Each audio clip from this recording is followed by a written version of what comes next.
Are you hungry? Don't worry, you can have it. Thank you. 8-year-old Kiara found him behind the dumpster, a boy with storm blue eyes who'd forgotten his own name, surviving on scraps and silence. She shared her sandwich, not knowing he was Dustin Connor, the billionaire's son who'd been missing for 4 years. Every day at 3:47, she brought half her lunch, teaching him to trust again through paper cranes and peanut butter sandwiches. When the police came, he vanished to protect her, leaving only a note. "Thank you for seeing me." 20 years later, Kiara still saves half her lunch, running a tiny after-school program in the same apartment. Then black SUVs arrive. Dustin Connor, now CEO worth billions, steps out holding a peanut butter sandwich. "I believe I owe you lunch," he says, tears streaming. "You saved me. Now let me help you save thousands more." If this story touches your heart, subscribe and share where you're listening from. Your kindness helps us reach others who need these stories. Kiara Taylor sat at the corner of the cafeteria table, her small fingers working with the precision of a surgeon. 24 crackers in the sleeve. That meant 12 for now, 12 for later. She slipped half into the Ziploc bag she kept hidden in her backpack's inner pocket, the one with the broken zipper that nobody would check. "What chud doing, Patches?" Tommy Brennan's voice made her freeze. He'd started calling her that after noticing the iron-on butterfly her mom had used to cover the hole in her jeans. Nothing. Kiara pulled her lunch tray closer, using her body as a shield. The free lunch kids ate last, after everyone else had finished. It meant eating alone, but alone was safer than sorry. She'd learned the rules early. Eat fast, save what you can, don't let them see. Her mother worked doubles at the hospital, cleaning rooms for people who'd never notice her. Dinner happened when it happened. Sometimes it was sleep. The sandwich was already wrapped in a napkin, tucked beside the crackers. Peanut butter today, the good kind that stuck to your mouth and meant you weren't hungry for hours. She took 3 small bites, just enough to quiet her stomach, then slipped the rest into her backpack. Mrs. Henderson was writing math problems on the board, her back turned. "Perfect." Kiara raised her hand. "Bathroom." The teacher nodded without looking. She had 32 kids and not enough energy for all of them. Kiara slipped out, backpack clutched tight, and headed for the side exit instead. Nobody watched the kid who moved like a shadow. The October air bit through her thin jacket, another hand-me-down from the church box. 2 sizes too big but better than nothing. She had 15 minutes before anyone noticed. 15 minutes to check her secret. Behind the apartment building, between the dumpster and the chain-link fence, she'd built a tiny shelter from a cardboard box and an old tarp. Inside, she kept her treasures: 3 library books, a flashlight with dying batteries, and a coffee can where she stored extra food. But today something was different. Someone was in her spot. Across the city, in the skeleton of an abandoned factory, the boy who'd forgotten his name pressed himself deeper into the corner. The fever had started 2 days ago, or maybe 3. Time meant nothing when your body was eating itself. He knew the signs: the shaking that wouldn't stop, the way colors seemed too bright, how his thoughts kept sliding away like water. He'd seen it happen to others on the street. First the fever, then the sleep you didn't wake up from. The pigeons didn't fear him anymore. They strutted past his hiding spot, pecking at invisible crumbs, their eyes dismissing him as another piece of garbage. He tried to remember being anything else, but the memories were locked behind a door that pain had sealed shut. Sometimes, in dreams, a woman sang to him. Her face was gone, erased like everything else from before, but the melody lived in his bones, humming through his fever. He thought her name might have started with M. Or maybe that was his name. Or maybe names didn't matter when you were becoming a ghost. His stomach had stopped hurting yesterday. That was bad, he knew. When the hunger stopped hurting, It meant your body was giving up. He'd watched an old man go that way last winter, just slowly fading until one morning he didn't move anymore. The factory was too far from the good dumpsters, the ones behind restaurants where sometimes there was real food. But the closer spots meant more people, and people meant danger. He'd learned that lesson in bruises and broken ribs. Better to starve alone than risk the alternative. He pulled the dirty blanket tighter, though it did nothing against the cold that came from inside.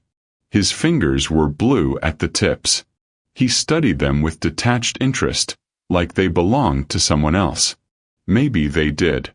Maybe the boy he'd been before had different hands, clean hands, hands that someone held. The pigeons cooed and fluttered, their small lives continuing around his ending.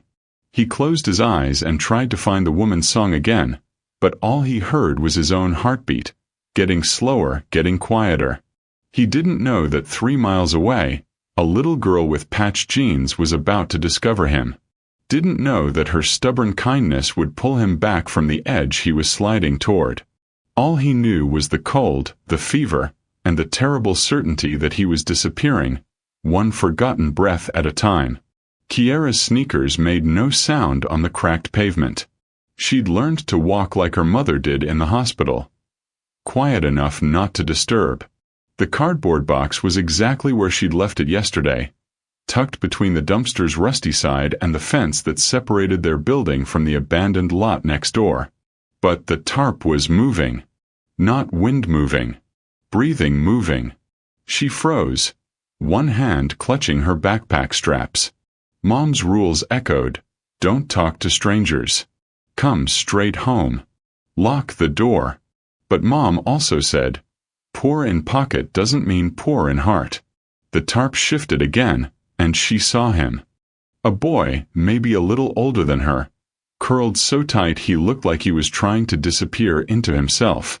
His clothes were too big and too dirty, hanging off a frame that made her think of the stray cats that sometimes died behind the grocery store. His eyes were open, watching her, blue like the sky before a storm, but empty in a way that made her stomach hurt. That's my spot, she whispered, not angry, just explaining. He didn't move, didn't speak, just stared like he was seeing through her to something terrible on the other side. Kiara chewed her bottom lip. She knew that look. It was the same one in the mirror on nights when dinner was sleep, when Mom cried in the bathroom thinking she couldn't hear, when the electricity got shut off and homework happened by candlelight. Hungry. He was hungry sick, the kind that made your body eat itself. She slipped her backpack off one shoulder, moving slow like approaching the stray cats. His eyes tracked her movement, his whole body tensing. Ready to run. Ready to fight. Ready to give up. Are you hungry? The words came out barely louder than breathing. He blinked, and for just a second, something flickered in those storm-blue eyes. Confusion, maybe. Like he'd forgotten people could ask questions that weren't threats. Kiara pulled out the wrapped sandwich. Peanut butter on white bread, edges squished from being hidden all morning. She held it out, her arm stretched as far as it would go, giving him space. He didn't take it. Didn't move. Just stared at the sandwich like it might disappear if he blinked. It's okay, she said, using the same voice she used with her stuffed animals when she pretended they were scared of thunderstorms. It's real. I saved it for. She stopped. She'd been about to say for later, but looking at him, she understood there might not be a later for him if someone didn't help now. She set the sandwich on the cardboard, halfway between them. Then she pulled out the apple she'd been saving for the walk home. It had a bruise on one side, but the rest was good. She placed it next to the sandwich. I'm Kiara, she whispered. Like the princess in Lion King, but nobody calls me princess. Still nothing. He might have been a statue except for the shallow rise and fall of his chest under the dirty blanket. She backed away slowly, keeping her eyes on him. I'll leave it here. You don't have to talk or anything. Just eat it, okay? It's good. I promise. At the corner of the building, she stopped and looked back. He hadn't moved. The food sat untouched, an offering between worlds. She should go. Mrs. Henderson would notice soon. But something made her duck behind the corner instead, peering around the brick edge. 1 minute. 2. 3. Then, so fast she almost missed it, his hand shot out, grabbed the sandwich, pulled it under the tarp.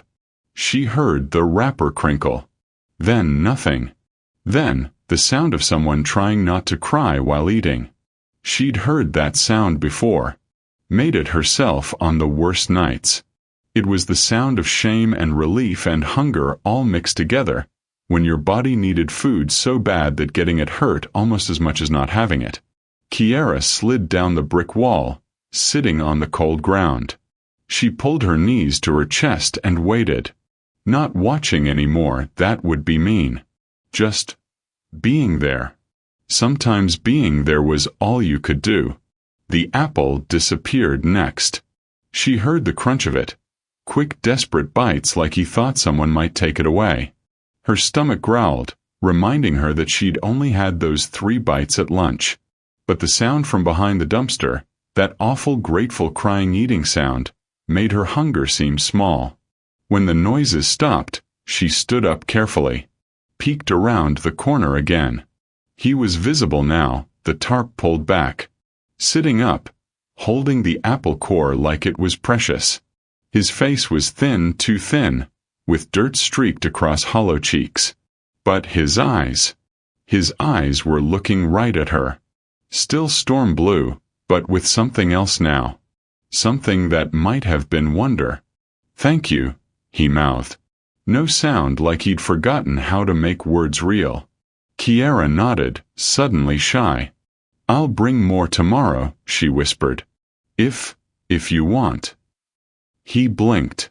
Once. Twice. Then the tiniest movement. A nod so small she might have imagined it. Okay, she said. Okay. Tomorrow. Same time. I promise. She turned to run back to school, then stopped. Looked back one more time. What's your name? He opened his mouth. Closed it. Opened it again. For a moment, she saw panic flash across his face. The kind of fear that came from questions you couldn't answer. His voice was rust and whispers. I don't remember. The words hit her like cold wind. How could someone forget their own name? But the lost look in his eyes told her it was true. That's okay, she said quickly, seeing him start to curl back into himself. We can pick one. Later. If you want. Something in his face changed. Not quite hope, but maybe the shadow of it. Kiara ran then, her sneakers slapping against pavement, racing the bell she could already hear ringing in the distance. But even as she ran, she was planning. Tomorrow she'd save the whole sandwich. Maybe some of those crackers too. And the chocolate milk if they had it. Behind the dumpster, the boy who'd forgotten his name held an apple core and tried to remember what it felt like to matter to someone. The girl's face stayed in his mind, round cheeks and dark eyes and a smile that didn't want anything from him. Kiara. Like the princess.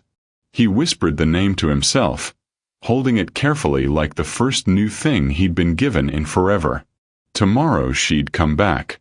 She'd promised. For the first time in longer than he could remember, tomorrow seemed possible. Kiara made it back just as Mrs. Henderson was taking attendance for the second time. The teacher's eyes narrowed, but she only marked her present. Being quiet and getting good grades bought you certain freedoms. Where were you? Destiny whispered from the next desk. You missed the times tables quiz. Kiara's stomach dropped. She needed every point to keep her grades up, to make Mom proud, to maybe someday. I'll let you make it up tomorrow, Mrs. Henderson said, not looking up from her gradebook. Don't make a habit of long bathroom breaks, Kiara. Yes, ma'am. The rest of the day crawled. Social studies blurred into science, science into reading. But all Kiara could think about was the boy behind the dumpster. The way he'd held that apple core like treasure. The rust whisper voice saying he didn't remember his name. How did someone forget their name? When the final bell rang, she rushed to the cafeteria. The lunch lady, Miss Dolores, was already cleaning up. Baby, you know lunch was 4 hours ago, Miss Dolores said, but her eyes were kind. She knew which kids needed extra. I know. Is there anything left? Anything at all? Miss Dolores glanced around, then motioned Kiara closer. Don't tell nobody, but... She pulled out a milk carton and 2 rolls wrapped in plastic. They count everything else, but rolls sometimes get miscounted. She winked. Kiara hugged the food to her chest. Thank you, thank you, thank you. Hum. Get on home now. Your mama know you be hanging around after school. Yes, ma'am, Kiara lied, already backing toward the door. She ran home, but instead of going upstairs, she went straight to the dumpster. Her heart hammered as she rounded the corner. Empty. The cardboard was there, the tarp folded neatly. But no boy. Hello, she whispered. Are you here? I brought more food. Nothing. She set the rolls and milk on the cardboard, weighing them down with a rock so the wind wouldn't take them. Maybe he was hiding. Maybe he'd come back when she left. Kiara Renee Taylor. She jumped. Her mother stood at their building's back door, still in her hospital scrubs, exhaustion and worry etched in every line of her face. What are you doing out here? I told you to come straight home. I was just nothing. Get inside. Now. Kiara grabbed her backpack and hurried to her mother, but not before looking back at the food she'd left. Still there. Still waiting. Inside their apartment, Mom moved with the sharp efficiency of someone who'd had a bad day. Shoes off. Purse on the hook. Straight to the kitchen to start dinner. Ramen again, with frozen vegetables if they were lucky. Mama, can I ask you something? Homework first. It's important. Her mother sighed, turning from the stove. 5 minutes. Then homework. What if someone forgot their name? Like really forgot it? Is that possible? Mom's face changed. Got that careful look adults wore when kids asked about hard things. Why are you asking? Just wondering. Kiara. The warning tone. You haven't been talking to strangers, have you? No, ma'am. Because I told you about strangers. Some of them are sick, baby. Not bad sick, but... She sat down, pulled Kiara close. Sometimes people have hard lives. Really hard. And sometimes their minds protect them by making them forget things. Even important things. Like their name. Like their name. Mom's hands were gentle on her hair. But that's not for you to worry about. Those people need special help. Doctor help. Not little girl help. You understand? Yes, ma'am. Promise me you won't go talking to strangers. No matter how sad they look. Kiara crossed her fingers behind her back. I promise. But after dinner, after homework, after Mom left for her night shift at the hospital, Kiara sat by her window and watched the dumpster. The streetlight made long shadows, turning familiar shapes strange. At 9:47, she saw movement. The boy crept out from somewhere. Maybe the abandoned lot, maybe the alley. He moved like the stray cats, all careful steps and ready-to-run muscles. He circled the cardboard twice before approaching the food she'd left. Even from 2 floors up, she could see his hands shake as he picked up the milk. He drank it so fast she worried he'd choke. The rolls disappeared into his pockets. Then he did something that made her heart squeeze. He folded the plastic wrap carefully, precisely, and tucked it under the rock. Like he was saving it. Like even garbage was precious when you had nothing. He looked up then, straight at her window. She ducked, heart pounding. When she peeked again, he was gone. But on the cardboard where the food had been, something glinted in the streetlight. The next morning she left extra early, telling Mom she had reading club. Another lie added to the growing pile. But when she reached the cardboard, her breath caught. A button. Brass and shiny, with an anchor carved on it. Military maybe, or from a fancy coat. Placed exactly where she'd left the food. A trade. He'd traded with her. She picked it up, turned it over. Someone had polished it recently, rubbed it clean with careful fingers. It was the kind of thing you kept when you had nothing else. The kind of thing that mattered. And he'd given it to her. "I'll bring more," she whispered to the empty space. "I promise." At school, she kept the button in her pocket, fingers finding it during lessons. A secret. A promise. A connection to someone who needed her, even if Mom said it wasn't her job to help. But Mom was wrong about that. Kiara knew it bone deep. Sometimes little girl help was the only help that came. That afternoon, she saved everything from lunch. The sandwich, turkey today, the carrots, only slightly bendy, the cookie, chocolate chip, a rare treat. She added the crackers from her emergency stash and an apple she'd been saving for the walk home. But when she reached the dumpster, voices made her freeze. "Told you someone's been leaving food. Probably got a whole camp back here." A man's voice, rough with authority. "It's just trash, Murphy. Kids playing or something." Another man, sounding bored. "Yeah. Well, Bernie don't want no camps behind his building. Bad for business. You see anyone, you call the cops." "Got it." Kiara pressed herself against the wall, making herself small. Bernie, the landlord who raised rent every year, who ignored the broken heater and the roaches and the leaky pipes, who called the cops on homeless people like they were criminals just for existing. The men moved away, their voices fading. But the damage was done. When she finally crept to check, the cardboard was gone. The tarp too. Everything cleared away like it had never been. Her eyes burned with tears she wouldn't let fall. Where would he go? It was getting colder. The news said it might snow next week. She left the food anyway, tucked behind the dumpster where the cardboard used to be. Added a note written on notebook paper. "I'll find another place. Don't give up." That night she barely touched her own dinner. "You feeling okay, baby?" Mom asked, hand on her forehead. "I'm fine." "You sure? You've been quiet lately. Everything okay at school?" Kiara nodded, pushing ramen around her bowl.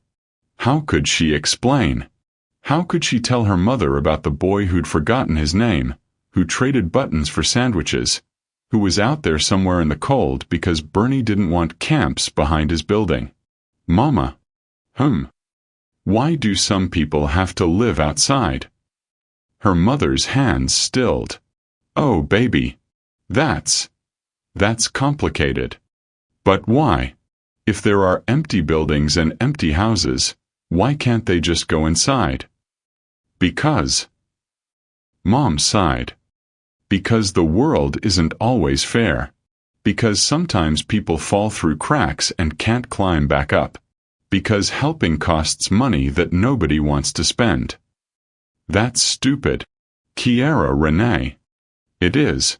It's stupid and mean and—" The tears came then, hot and angry. "What if they're kids, Mama? What if they're just kids and they're cold and hungry and nobody cares?" Mom pulled her close, rocking her like when she was little. "Oh, baby. My sweet girl. You care. That's what matters. You care." But caring didn't keep people warm. Caring didn't fill stomachs or provide shelter or make Bernie less cruel. That night, Kiara lay awake planning. The dumpster was compromised, but there were other places. The abandoned lot had old shipping containers. The laundromat had a broken dryer alcove that nobody used. The church had a shed that was never locked. She'd find him again. She had to. Because somewhere out there, a boy with storm blue eyes was holding a brass button's missing partner, hoping the girl who'd fed him hadn't given up. And Kiara Taylor, 8 years old and stubborn as sunrise, never gave up on anything. Especially not on angels who'd forgotten how to fly. The rain started during math class. Not the gentle kind that made you sleepy, but the angry kind that turned windows into waterfalls and made the lights flicker. By dismissal, it was a full storm. All walkers need to wait in the cafeteria, Principal Martinez announced. We're calling parents. Kiara's heart sank. Mom was at work, unreachable during shift. She'd walk home like always, rain or no rain. But first, she slipped out the side door while teachers wrangled younger kids. The rain hit like cold needles, soaking through her jacket instantly. She ran toward the abandoned lot, mud splashing up her legs. The shipping containers were flooding. Water poured through rusted holes, turning dirt floors into swamps. No one could shelter here. The church was 6 blocks away, too far in this weather. That left the laundromat.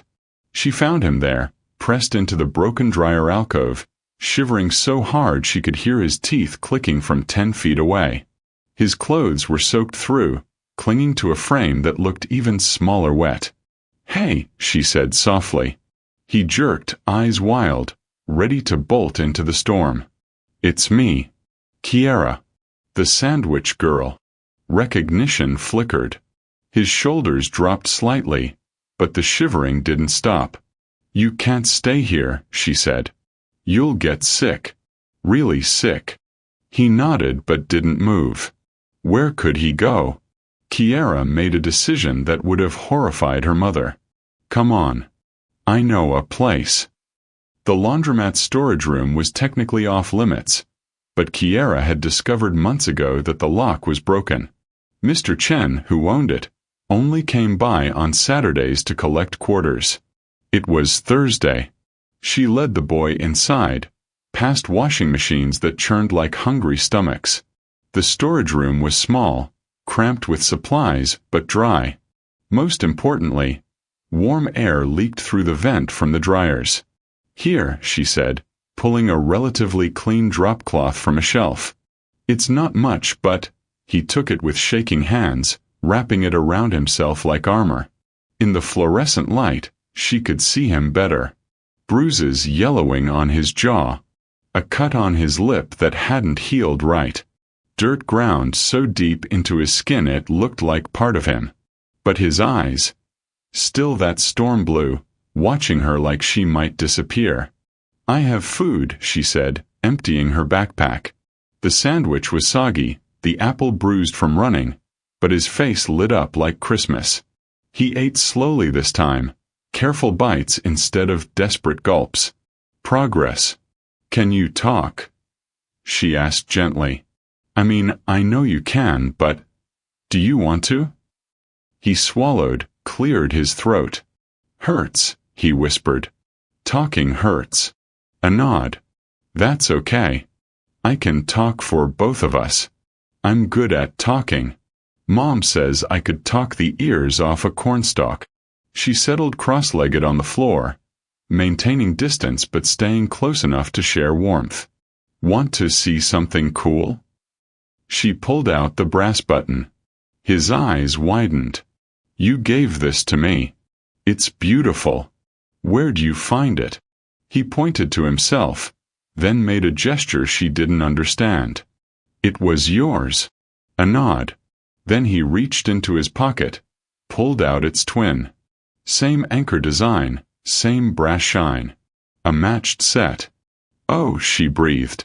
"They go together." He held out the second button. "No," she said quickly. You keep it. But maybe they're like us? Better together but okay apart too. The tiniest smile ghosted across his face. The first she'd seen. Thunder crashed overhead, making them both jump. The lights flickered but held.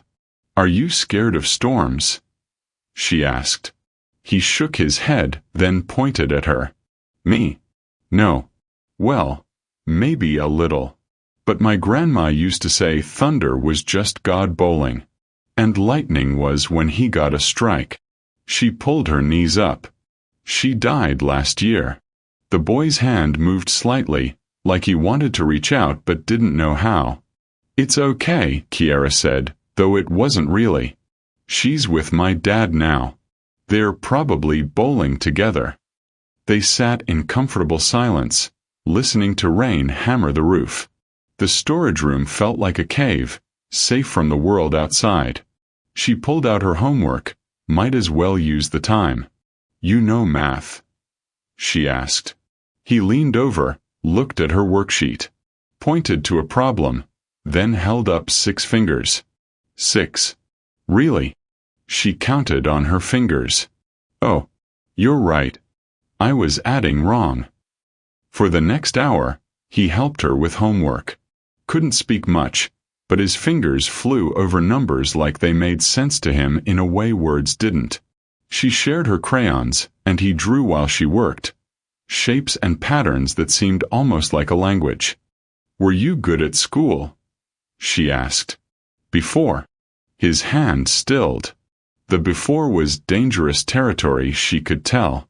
It's okay, she said quickly. We don't have to talk about before. But he was drawing something new now. A house with many windows. A tree with a swing. A woman with long hair. Her face a careful blank. Is that your mom? The crayon snapped in his grip. Red wax crumbled between thin fingers. I'm sorry, Kiara whispered. I didn't mean. He shook his head hard, pointed to himself, then made an X with his arms. The message clear. I don't have a mom. But the way he'd drawn her with such careful detail. Everyone has a mom, she said softly. Even if they're gone. Even if they're lost. He was crying now, silent tears cutting tracks through dirt. His whole body shook with the effort of keeping quiet. Kiara did what her mom did when nightmares came. She scooted closer, not touching but near enough that he could feel her presence. Started humming, nothing special, just the lullaby Mom sang on bad nights. The boy's tears slowed. His breathing steadied.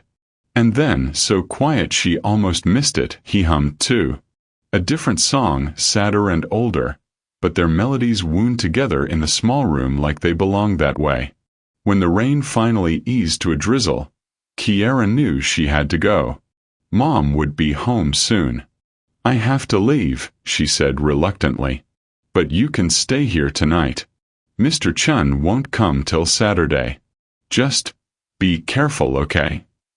He nodded, already curling into the drop cloth. I'll come back tomorrow. With more food. And maybe. She hesitated. Maybe we can think of a name for you? Just for now. Until you remember yours. He looked up at her, and for the first time, there was something like hope in his storm blue eyes. D, he whispered. D. He nodded, touched his chest. D something. Starts with D. That's good. That's really good. Kiara beamed. We'll figure out the rest. D is a good start. She left him there, warm and dry for once. The rain had washed the world clean, and puddles reflected streetlights like fallen stars. Her shoes squelched with every step, but she didn't care. D. He remembered D. It was a beginning. 3 days later, the fever hit. Kiara found him delirious in the storage room, burning hot and shaking cold at the same time. His eyes didn't focus when she called his name, the new name they'd been trying. David. Daniel. Derek. None of them stuck. Please, she begged. Please be okay. I don't know what to do. He mumbled words that made no sense. Numbers. Colors. And then, clear as day, "Mom, it hurts." "I know," Kiara whispered, even though she wasn't his mom, would never be anyone's mom if being a mom meant watching someone you love hurt like this. "I know it hurts." She ran home, grabbed the children's Tylenol her mom kept for emergencies, stole washcloths and a water bottle, told herself it wasn't really stealing if it was for helping. For 2 days she played nurse, skipped recess to check on him, brought soup she heated in the laundromat's ancient microwave, kept his fever down with cool cloths and stolen medicine. On the second night, the fever broke. And with it, memories came pouring out like water through a broken dam. "They took me," he whispered, voice raw but clearer than she'd ever heard it. "From the park. Mom was... she was right there, buying ice cream." Kiara held his hand, said nothing. Sometimes the best help was just listening. "I was 6. Or 7. They kept me in places. Basements. Moving. Always moving." His fingers tightened on hers. "They said Mom didn't want me anymore. Said she sold me. But that was a lie, wasn't it?" "Yes," Kiara said firmly. "That was a lie. They called me other names. Boy. Brat. Nothing. But my name is..." His face scrunched with effort. "Dustin. My name is Dustin." "Dustin," she repeated, tasting the word. "Hi, Dustin. I'm Kiara." He almost smiled. "I know. Princess Kiara who saves people. Just people who need saving." "They got sloppy," he continued, words tumbling out like he'd been saving them. "Left a door unlocked. I ran. Ran until I couldn't. Hid in trucks, in trains. Got far away. But I couldn't remember where home was. Couldn't remember her face right. Just her voice. Singing." He hummed a few bars of the sad song from before. "That's beautiful," Kiara said. She sang it every night. Said it was just for me. Said. His voice broke. Said she'd love me forever and a day. "She still does," Kiara said with 8-year-old certainty. "Moms don't stop loving. Even when you're gone. Even when you can't remember. She's probably looking for you right now. It's been too long. Years. I don't even know how many. Doesn't matter. My mom says love doesn't have an expiration date." Dustin was quiet for a long moment. Then, "I remember our house. White with green shutters. A piano in the living room. She played something that sounded like rain." "That's good. What else?" "My room was blue. Dark blue like the ocean. I had books about space. And a telescope. Could see the moon's craters." Each memory pulled another behind it. A dog named Biscuit. Birthday cake with airplane decorations. His mother's name, Evelyn. His last name dancing just out of reach. "Connor," he said suddenly. "Dustin Connor. That's me." Kiara squeezed his hand. "Nice to meet you, Dustin Connor." But with the memories came pain. He remembered the men who took him. The things they did. The years of darkness that swallowed the boy who loved spacebooks and piano music. "I can't go back," he said. "I'm different now. Broken." She wouldn't want. "Stop," Kiara said firmly. "You're not broken. You're hurt. There's a difference." "How do you know?" "Because broken things can't be fixed. Hurt things just need time and care. Like my mom's favorite mug. I dropped it and it cracked, but she glued it back together. said it was even more special now because it had a story. Dustin looked at her. Really looked. This 8-year-old girl with patched jeans and a heart too big for her body, speaking wisdom like she'd lived 100 years. You're kind of amazing, you know that? She blushed. I'm just me.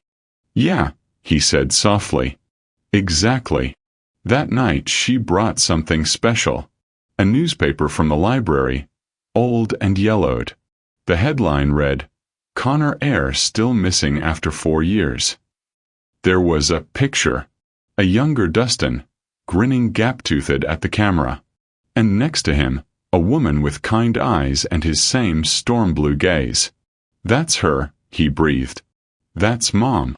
The article talked about the Connor fortune. How Evelyn Connor had never stopped searching.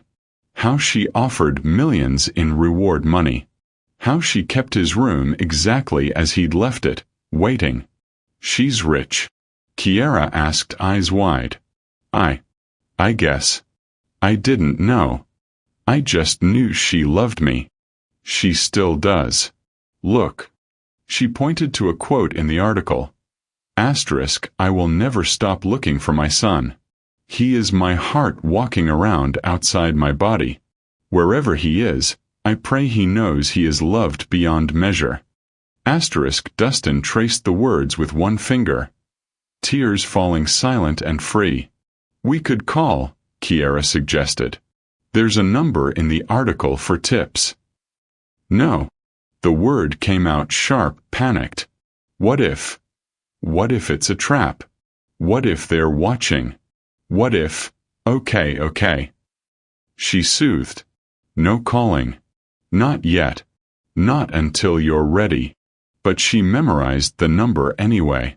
Just in case. They spent the rest of the evening planning. Dustin would get stronger. Eat more. Maybe remember more details that would prove who he was. And when he was ready, really ready, they'd find a way to let his mom know he was alive. She probably thinks I'm dead, he said quietly. Then we'll show her you're not. That you're here and you're okay and you're coming home. What if home doesn't feel like home anymore? Kiara thought about that. Then you make a new home. But you can't know until you try. As she left that night, Dustin called her back. Kiara. Thank you. For believing I was worth saving. Everyone's worth saving, she said simply. That's what my mom says. And my mom's always right.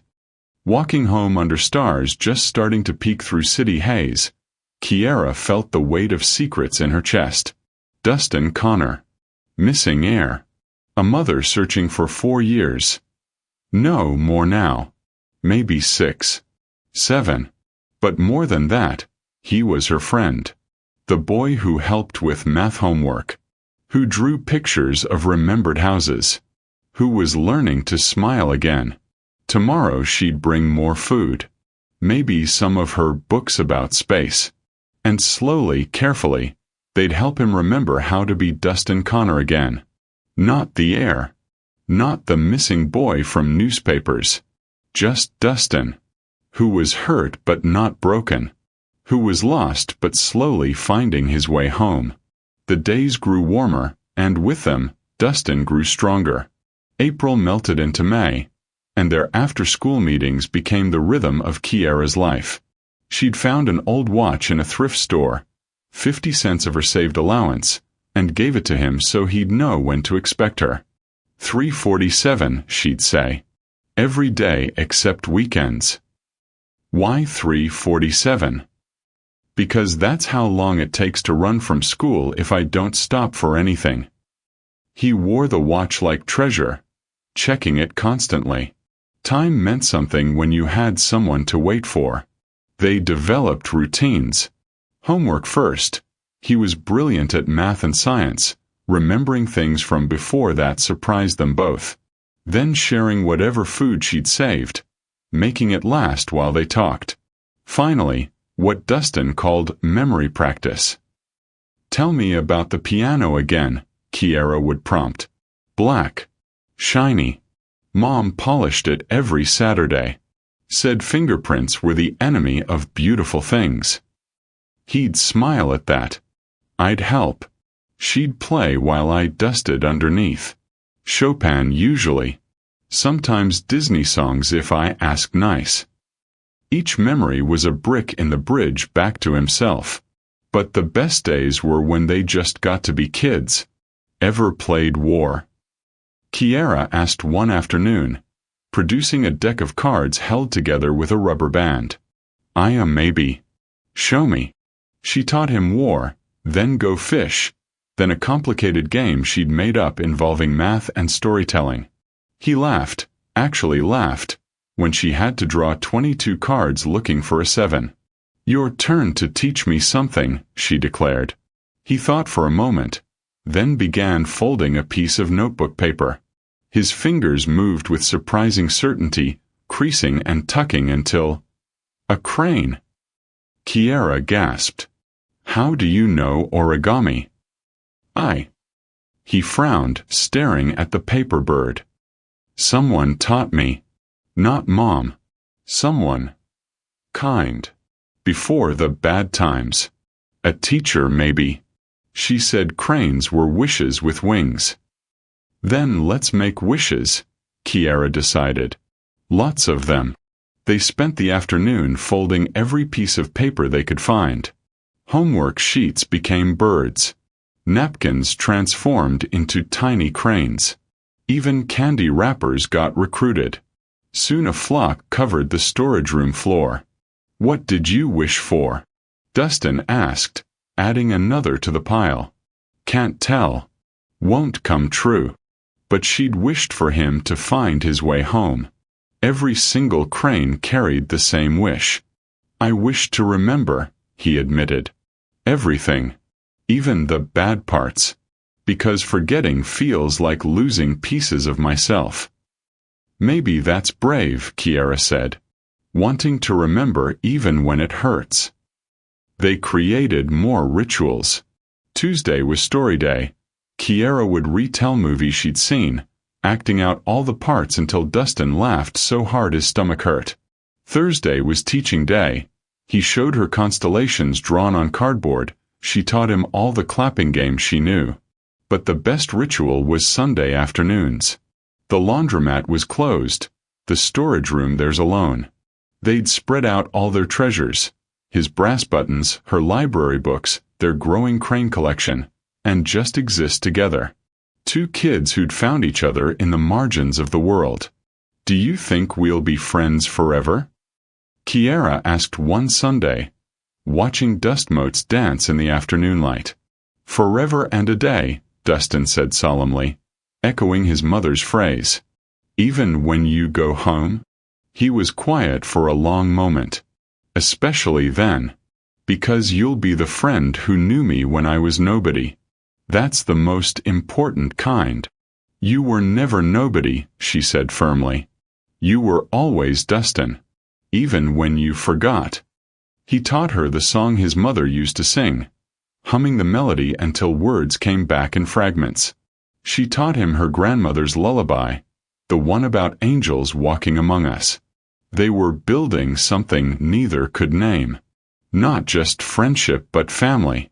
Not just trust but home. I'm going to tell someone soon, Dustin said one afternoon. About who I am. About going home. Kiara's heart squeezed, but she kept her voice steady. When? When I'm ready. When I'm strong enough. When I remember enough to prove it's really me. I'll help, she promised. Whatever you need. I know. He smiled, real and warm.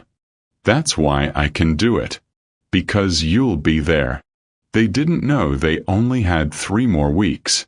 Didn't know the men who'd taken him were closing in, following rumors of a boy who looked too much like old photos. Didn't know their perfect small world was about to shatter. But for now, there was just this. 2 kids in a storage room, surrounded by paper wishes, building a friendship that would survive 20 years of separation and silence. Race you to fold 20 cranes, Kiara challenged. You're on. And in the warm afternoon light, with fingers flying over paper and laughter filling the air, they were just children. Not savior and saved. Not rich and poor. Not lost and found. Just Dustin and Kiara, racing to fill the world with wishes. Forever and a day. 20 years had a way of changing everything and nothing. Kiara Taylor, now 28, sat cross-legged on her living room floor, helping 6-year-old Marcus with his reading. The same living room where she'd grown up, in the same apartment above the laundromat. Mom had passed 3 years ago, a heart attack during her shift, and Kiara had inherited both the apartment and the responsibility of caring for the neighborhood's forgotten kids. Sound it out, she encouraged. C-A-T. Cat. Marcus beamed, gap-toothed and proud. Perfect. You're getting so good at this. Her after-school program wasn't official. No licenses or certifications. Just Kiara's living room, open from 3:47 to 6 p.m. every weekday. She helped with homework, provided snacks, always cut in half, an old habit she couldn't break, and gave kids a safe place to exist. 6 regulars now. Marcus, whose mom worked 3 jobs. The twins, Aisha and Aaliyah, who lived with their grandmother. Deshaun, quiet and watchful, who reminded her painfully of another boy from long ago. Precious, who devoured books like they were food. And Jamie, who just needed somewhere to belong. Miss K, Precious called from the kitchen table. Is it true you knew someone famous once? Kiara's hand stilled on Marcus's workbook. Why do you ask, baby? My mama said you used to help some rich boy. Said he disappeared and you were real sad. That was a long time ago, Kiara said carefully. And he wasn't rich when I knew him. He was just a friend who needed help. She'd never told the full story. After Dustin vanished that terrible July day, police everywhere, her mother frantic, the whole neighborhood turned upside down, she'd learned to keep the details locked away. Yes, she'd helped a homeless boy. No, she didn't know he was the missing Connor heir. No, she had no idea where he'd gone. The truth was more complicated.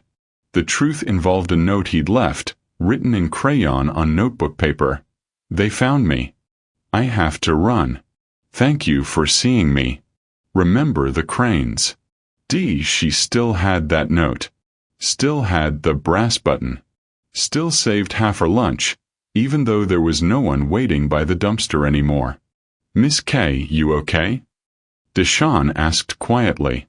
I'm fine, sweetheart. Just remembering. The TV in the corner was on mute. News playing while kids worked. She almost missed it, the headline scrolling across the bottom. Connor Industries CEO announces major philanthropic initiative. But it was the photo that made her freeze. Storm blue eyes. Older now, laugh lines at the corners. The hollow cheeks filled out, the haunted look replaced by quiet confidence. But unmistakably him. Dustin Connor, aged 30, standing at a podium in a suit that probably cost more than her yearly rent. Turn it up, she whispered. What? Precious asked. The TV. Turn it up. The anchor's voice filled the room. Connor, who famously returned home at age 10 after 4 years of captivity, announced today that the Connor Foundation would be launching a nationwide program to address childhood homelessness and hunger. The initiative, called Angels Among Us, will. Kiara's legs gave out. She sat hard on the couch, staring at the screen. There he was. Dustin. Her Dustin. Alive, successful, and...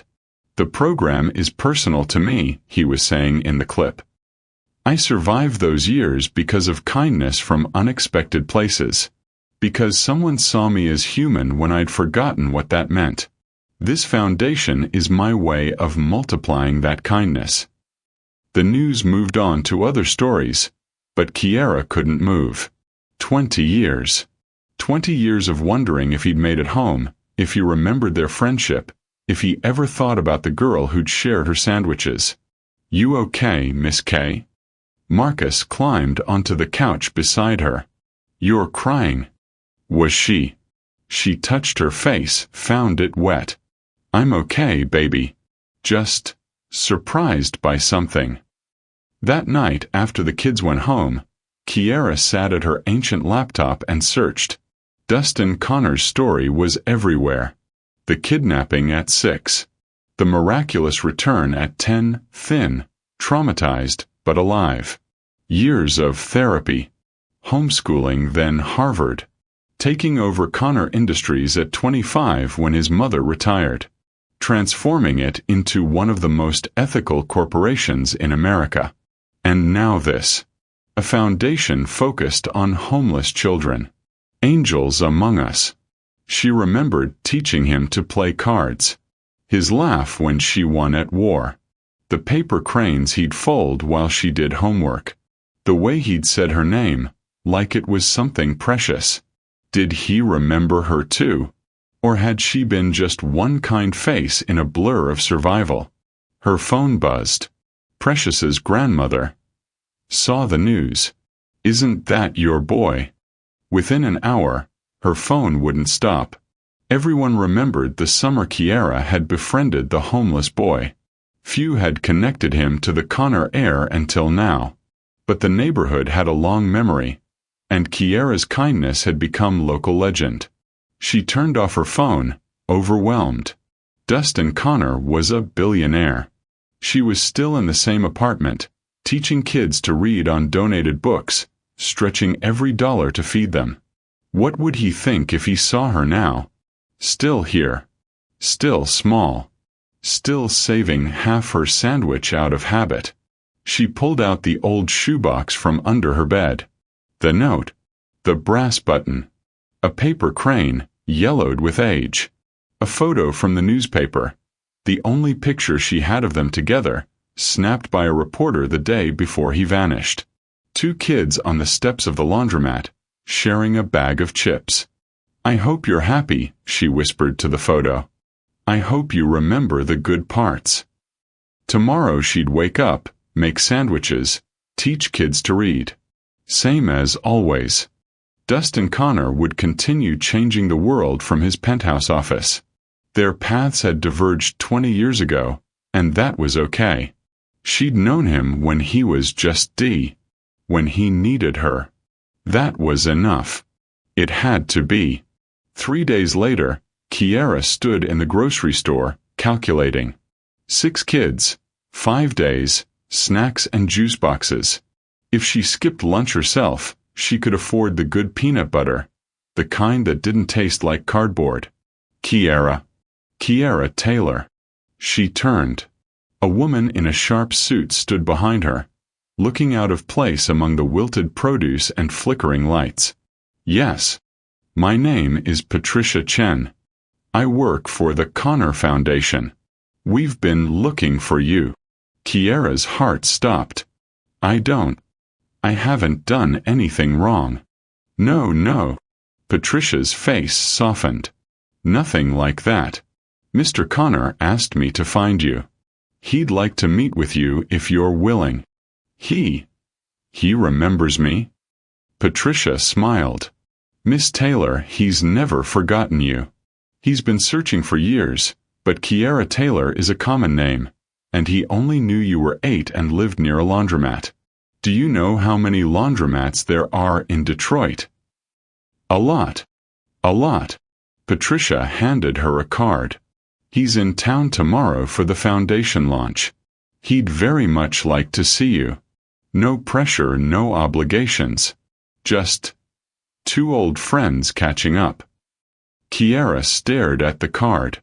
Embossed letters. Dustin Connor, CEO. A phone number that probably reached an assistant's assistant. I can't. I have kids to watch. My program. Bring them," Patricia said immediately. "Mr. Connor specifically said if you had responsibilities, we should accommodate them. He's very aware of what it means to need someone to show up for you." That night, Kiara sat at her kitchen table, the business card propped against her mother's favorite mug, the one she'd glued back together all those years ago. The crack was still visible, but it held strong. She thought about Dustin in his expensive suit, changing the world with his mother's billions. Then thought about herself, same apartment, same neighborhood, same habit of saving half her lunch. What could they possibly have to say to each other? But then she remembered his face that last day. The panic in his eyes. The hastily scrawled note. The way he'd hugged her, quick and desperate before running. He'd been found. Somehow the men who'd taken him had tracked him down. And he'd run to protect her, to keep them from finding out about the girl who'd been hiding him. All these years, she'd wondered if he'd made it home safe. Now she knew. But did he know she was okay? Did he know she'd kept her promise to help other kids? She picked up her phone, then put it down. Picked it up again. What if he was disappointed? What if she wasn't what he remembered? What if— "Stop," she said out loud, channeling her mother's voice. "Fear is just faith in the wrong things." She dialed the number. Connor Foundation, how may I direct your call? Hi. This is Kiara Taylor. Patricia Chin gave me this number. Oh, Miss Taylor. Yes, Mr. Connor is expecting your call. One moment, please. Muzak. Her heart hammered. This was crazy. This was Kiara. That voice. Deeper now, but unmistakably him. Dustin. A laugh, soft and wondering. I can't believe it's really you. Patricia said she found you, but I thought, I've looked for so long. I've been right here, she said softly. Same apartment. Same neighborhood. I know. I know now. Patricia told me about your program. About what you do for kids. I'm not surprised. You were always saving people. Just people who need saving, she quoted their old words back to him. His breath caught. You remember. I remember everything. Silence stretched, but not uncomfortable. Like they were both just breathing in the reality of this moment. Can I see you? He asked finally. Tomorrow. I know it's short notice, but I'm only in town for 2 days and I have so much to tell you. So much to thank you for. I have kids to watch. Bring them. Please. I want to meet them. The kids lucky enough to have you in their corner. Dustin, I'm not fancy. I don't have nice clothes or Kiara. His voice was firm. You taught me that the only thing that matters is showing up. Just show up. Please. She closed her eyes, saw 8-year-old Dustin folding paper cranes with careful fingers. Okay, she whispered. Okay. Thank you, he breathed. Thank you. They arranged details. A car would pick them up, take them to the hotel where the foundation event was happening. Casual was fine. The kids were welcome. After they hung up, Kiara sat in the dark kitchen, processing. Tomorrow she'd see Dustin again. Tomorrow 20 years of wondering would end. She pulled out paper and started folding, muscle memory guiding her fingers. By morning, she had 6 perfect paper cranes. 1 for each of her kids. And 1 for the boy who'd taught her to make them, who'd disappeared but never really left. Meanwhile, in a hotel suite across the city, Dustin Connor sat by the window, holding a brass button. Its partner was in a safety deposit box. Too precious to carry, too important to lose. But tonight, he held his half and remembered a girl with patched jeans and infinite kindness. A girl who'd saved not just his body but his soul. Who'd taught him that being broken was different from being worthless. Tomorrow he'd see her again. Tomorrow, he'd try to explain what her kindness had meant. How it had carried him through the dark years after his rescue, when nightmares were stronger than reality. How her voice, Everyone's worth saving had become his anchor. How the Connor Foundation's work was really just him trying to be worthy of an 8-year-old girl's faith. He'd built an empire on the foundation of her kindness. Now it was time to say thank you. And maybe, if he was very lucky, to find out that the girl who'd saved him had grown into exactly who he'd always known she'd become. Someone who changed the world one child at a time. The black SUVs arrived at exactly 10 a.m., just as Kiara was trying to wrangle 6 excited kids into some semblance of order. Are we really riding in those? Marcus pressed his nose against the window. Like a movie. Aisha squealed. Everyone grab your cranes, Kiara instructed. Her own paper bird clutched tight. She'd dressed in her best, a sundress her mother had bought her for her college graduation, still nice despite the years. The kids wore their school clothes, faces scrubbed clean, eyes bright with adventure. The ride was surreal. Deshawn, usually so quiet, couldn't stop asking the driver questions. Precious read every street sign, narrating their journey downtown. Jamie held Kiara's hand, overwhelmed but trusting. The hotel was the kind of place Kiara had only seen from the outside. Marble and glass, doormen in uniforms, everything gleaming. She felt underdressed until she saw him. Dustin stood by the entrance, and for a moment, time folded. He wore jeans and a simple button-down, nothing like the suit from TV. His hair was shorter, his face fuller, but his eyes were exactly the same. Storm blue and searching, finding her through the crowd like she was the only person in the world. Kiara. She couldn't move. Couldn't breathe. 20 years collapsed into nothing, and she was 8 again, watching a broken boy learn to smile. Then he was running. Actually running, dignity forgotten, until he reached her and stopped just short, uncertain. "Hi," she whispered. "Hi," he whispered back. Then she was in his arms, both of them crying, both of them laughing, while 6 confused kids watched their unflappable Miss K fall apart. "I'm sorry," he said into her hair. "I'm so sorry I left. They found me and I couldn't let them find you too and—" "I know," she said. "I know. It's okay. You're okay. That's all that matters." He pulled back, hands on her shoulders, studying her face like he was memorizing it. "You haven't changed.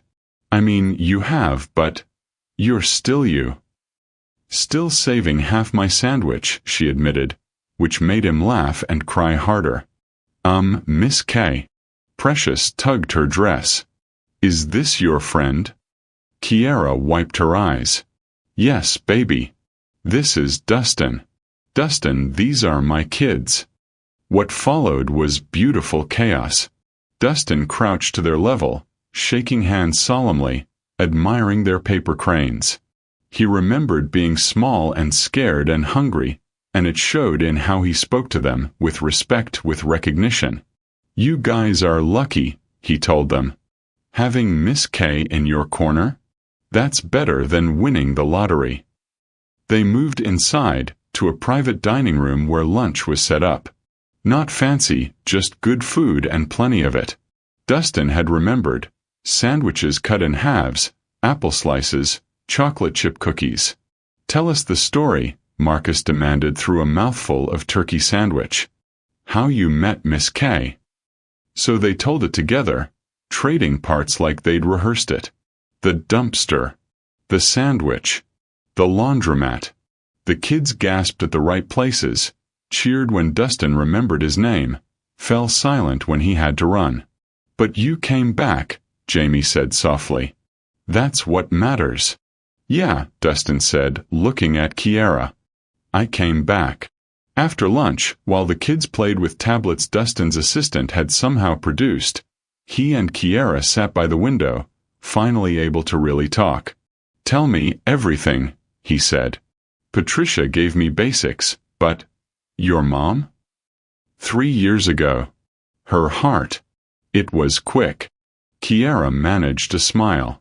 She never stopped talking about you, you know. Her angel boy who proved kindness mattered. I tried to find you, he said urgently. After I got home after things settled. But I only knew Kiara, 8 years old, near a laundromat. Mom hired investigators, but... It's okay. You were healing. That's what mattered. No, you don't understand. He pulled out his phone, showed her a photo. This is from my office. It was a framed drawing. Childish crayon strokes showing 2 kids sharing food. She recognized it immediately. One of Dustin's drawings from the storage room days. I've carried you with me, he said softly. Every board meeting where I chose kindness over profit. Every time the foundation helped a kid. Every single day, Kiara. You saved me in ways you can't imagine. You saved yourself, she corrected. I just shared my sandwich. No. His voice was fierce. No, you did so much more. You saw me. The real me. Not the heir, not the victim, not the story. Just a hungry kid who needed a friend. Do you know how rare that is? Through the window they could see the kids playing. Her 6 and now several more who'd wandered in from the foundation event. All mixing together, sharing tablets and stories. Paper cranes scattered between them. The Angels Among Us program, Dustin said. I need someone to run it. Someone who understands what these kids really need. Someone who knows that sometimes salvation looks like a peanut butter sandwich and a safe place to exist. Dustin. The salary is good. Really good. And you'd have resources, real resources. Buildings, staff, funding. You could help not just 6 kids but thousands. Kiara's mind spun. I don't have degrees in. You have 20 years of experience. You have the biggest heart I've ever known. You have, he reached into his pocket, pulled out something that made her gasp. The brass button. Its twin. Polished to shine, carried for 20 years. You have my complete trust, he finished. Please. Help me multiply what you started. She touched the button, remembered the boy who'd given her its match. Can I keep my after-school program too? These kids, they need... Whatever you want. However you want to structure it. He took her hand. I just want to do this together. The way we always should have. Miss K. Deshawn ran over. Mr. Dustin says we can visit his office. Can we? Please. She looked at Dustin, who was grinning. Field trip. You planned this, she accused. Maybe. I remember someone teaching me that the best surprises are the ones that help people. The rest of the afternoon was a blur. The Connor Industries building, where Dustin had set up an entire floor as a youth center. Computers, books, art supplies, everything kids could need. The foundation offices, where her picture already hung on the wall. That newspaper photo of 2 kids sharing chips. The conference room where he'd apparently been planning this for months. Her name already on documents as program director. You were that sure I'd say yes?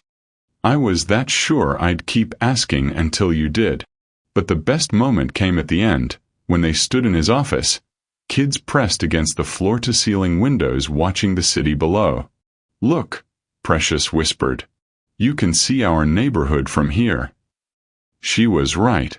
In the distance, past the gleaming downtown, you could just make out their part of the city.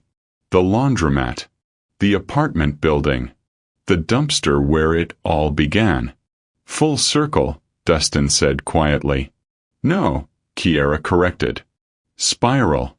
We're higher now, but still connected to where we started. He smiled, that real smile she'd worked so hard to earn 20 years ago. Still the wisest person I know. As the sun set over Detroit, painting the sky in shades of hope, Kiara made her decision.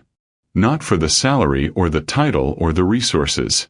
but for the boy who'd taught her to fold cranes, for the kids pressed against the windows, for her mother's voice saying angels walked among us, for the chance to prove that sometimes the smallest kindness could change the world. "Okay," she said. "Let's do this." Dustin's whoop of joy was very unsea-like. The kids cheered, not entirely sure why, but caught up in the celebration. And Kiara laughed, feeling her mother's presence, her grandmother's blessing, the rightness of this moment. Later, as the SUVs prepared to take them home, Dustin handed each child a small box.